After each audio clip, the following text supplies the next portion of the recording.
I've uploaded this particular video series in the wake of Positron Canon's recent completion of a fully subbed version of the entire original dub of Digimon Adventure 02. Now, this review has been uploaded as a response of disdain, specifically towards the ending and epilogue of 02, although there are other aspects of the show I want to address as well. Now, while I realize that when people usually write and voice critical reviews, their critique is aimed at directors, writers, and producers, etc. As for me, I honestly didn't know who to blame for the mess that 02 turned out to be, and even if I did, so much time has passed since 02 first aired on television that even within the 1 in a million chance that they actually did come around to witnessing this review, I doubt it would make much difference to them anyway. So ultimately, this video series will serve as a single voice of disappointment and frustration at how far 02 fell from its roots.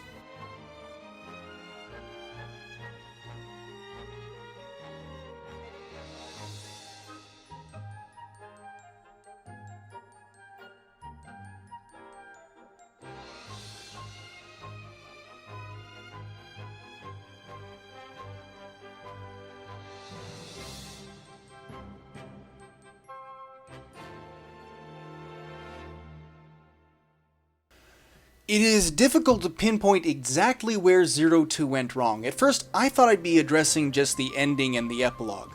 Sadly, I am afraid there is much more plaguing 02 than a bad ending. I will admit 02 put a lot of good ideas on the table, and while it was still on the air, I continued watching it, hoping that it would garner the same appeal to me as its predecessor had. But with so many plots and ideas introduced into 02's context, and with very little leeway to properly address and execute each and every one of them, the show just became an unsalvageable disaster. I like to look at 02 in respect to the original Digimon Adventure. You see, Digimon Adventure introduced its plots in a step-by-step nature, very simple, never putting more on its plate than it could handle at any given time. For example, during the Devimon arc, the plot was about the children's introduction and survival of the digital world, no more, no less. During the Etamon arc, the first plot came to an end and shifted into something different. The chosen children had a new understanding about the digital world, as well as a purpose within it. Now, the Vamdemon arc simply put that purpose into action, testing the strength and will of the children as they took the fight from the digital world back to the real world. I'd say the only iffy detail in the entire mix of Digimon Adventure was the Dark Masters arc. Not that I'm saying it was a bad arc by any means, it was probably the best one of the four. I'd say the problem with the Dark Masters arc was that it was way too good for being just 10 episodes long. I think it needed an extension, not a complete rewrite. But that's a discussion fit for another review. I'm talking about 02 here. Let's look at 02 in respect to its plot in comparison to its predecessor. The show stays on the Digimon Kaiser arc for too long a time, roughly half the entire season, which is a lot considering how much more is introduced in the latter portion of the season. It begs the question why it wasn't condensed so as to leave room for everything else. After the Digimon Kaiser has been defeated, about 7 new ideas are introduced in the space of the next 25 episodes or so. Yes, 1 plot down and 7 more to go. I came up with a list of all the new concepts the latter half of 02 had to deal with, that I can think of anyway. There's the conversion of Kenichi Jochi, Black War Greymon, Oikawa and the Dark Spores, the Digimon Demon Core, the Dark Ocean, the Digimon Gods, the Holy Stones. And you combine those with the subplots occurring among the main characters, like shipping, and you have a world of disaster just waiting to come crashing down. You know, I think only 2 of the main plot points come to any sort of completion, which is ironic because it gives new meaning to the title 02. So what am I saying here? Maybe that the problems with 02 started occurring at the midway point of the season, and that it was at that point things started hitting downhill? Well, no. I'd even go as far as to say that signs of degradation cropped up as early as episode 1. 02 came with an immediate shift of character status. Fans of the original Digimon Adventure and newcomers alike would be introduced to 3 new children whose responsibility would be to carry the load that the original 8 had carried before them. Granted, there is the exception of Hikari and Takeru as they make a return, but that does not neglect from the audacity the creators had to relegate the other 6 of the original children to the status of secondary characters. You know, I can remember watching the trailers for 02 thinking that these new kids were just an extension to the main cast. And with great disdain, I witnessed an abject horror as Taichi passed his goggles onto Daisuke, and I realized that this little punk was going to be taking his place as group leader. Don't misunderstand my determination of Zero Two's first mistake. I'm not angry about the introduction of these new characters, however annoying, bland, or idiotic they may or may not be. My frustration and disappointment stems from the fact that 6 well-established characters from the first season were sidelined for Zero Two, giving leeway to 3 new characters of which I knew nothing at all. Consider the character development setting of the original Digimon adventure in relation to Zero Two.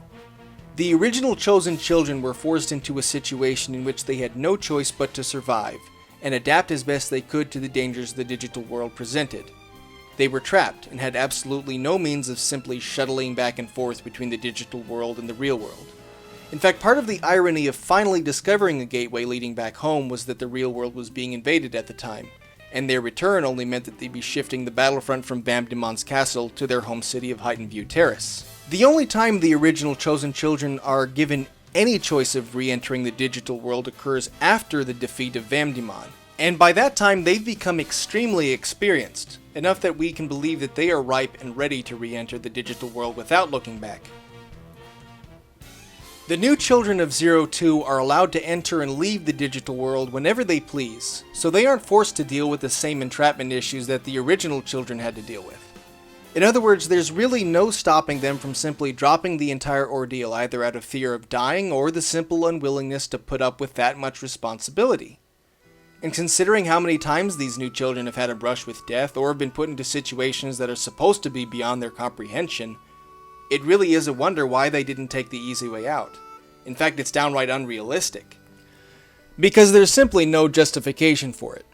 There's no justification for why Daisuke, Miyako, or Iori take up and adapt to their roles so quickly. The entire scenario cheapens the experience of the original Digimon adventure where the chosen children were given roughly half the season to grow into their roles. So, Zero Two had to bypass those unrealistic expectations. How? Simple. They degraded the complexity and mysticism of the series. Let me explain that in one particular aspect. The Digivices. The Digivices were created to channel certain mental attributes of the children toward their Digimon partners. Now, the Digivices that were carried by the original chosen children were only powerful enough to transform their Digimon into adult forms. So during the Edamon arc, the children were told to obtain a mystical tag and crest, which, when used in conjunction with their Digivices, would allow their Digimon to achieve their ultimate evolutionary form. Think of it as a magnifying glass focusing the rays of the sun. Now, while the physical mechanics were made clear to the children at first, they did not completely understand the true nature of how the tags and crests were supposed to work. They only had a vague preconception. Okay, well, having this vague preconception, Taichi, being the first to receive his tag and crest, decided to experiment. And Agumon was his guinea pig. Taichi decided to use his courage and force Agumon to evolve.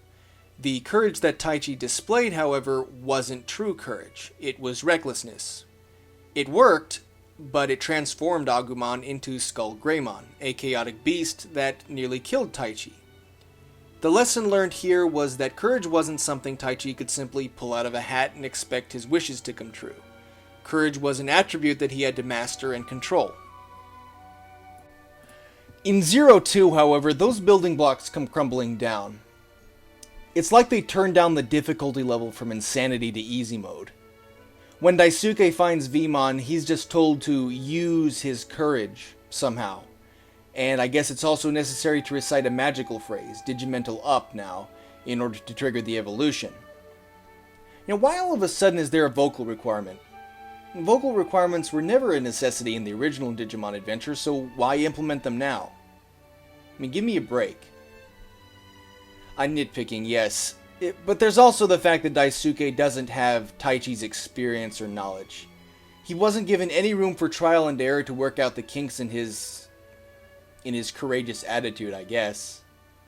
Yet somehow he successfully gets Vmon to evolve because, well, I guess the plot dictates that it should be so. So the message I'm getting here is, having courage is as simple as taking a piss.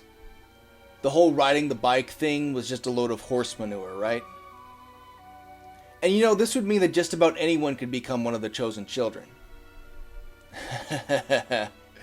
Actually, I'll come to that particular issue when I start talking about the epilogue.